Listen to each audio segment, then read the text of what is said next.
dia harus perhatikan makanan dan minuman yang bisa memperburuk kondisi sakit mahnya. Makanan apa sih?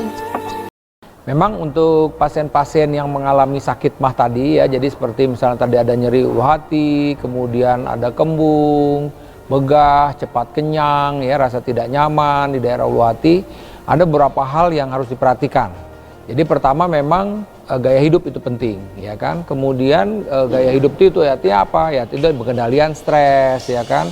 Kemudian tidur secara teratur, ya minimal 6 jam sehari.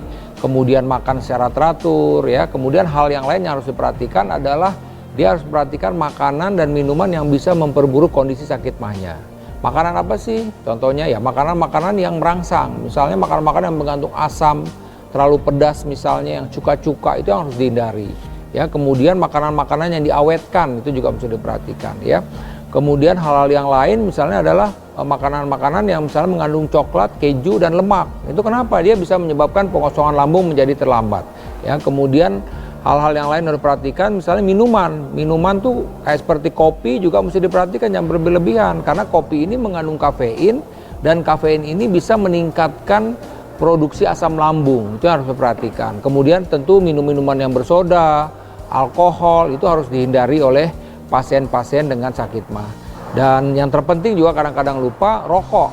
Orang merokok itu pun juga ya bagi orang-orang yang merokok yang kebetulan mempunyai masalah dengan lambungnya itu harus dikurangi atau bahkan stop rokoknya. Karena kalau tidak ya dia akan rasa kembung terus, tidak nyaman terus. Ini hal-hal yang penting yang harus diperhatikan selain obat-obatan, bahwa memang orang-orang yang sakit mah itu harus memperhatikan makannya tadi ya, dan makan minumnya, stop alkohol dan stop rokok. Untuk dicerna, jadi seperti misalnya ya pilihannya seperti melon, ya pepaya, ya pisang, tentu pisang manis itu menjadi pilihan bagi orang-orang yang memang punya sakit mah. Kemudian minumnya bagaimana? Kalau dalam keadaan akut bisa dia minumnya air gula dengan teh tidak terlalu kental misalnya dengan gula, itu bisa dikonsumsi.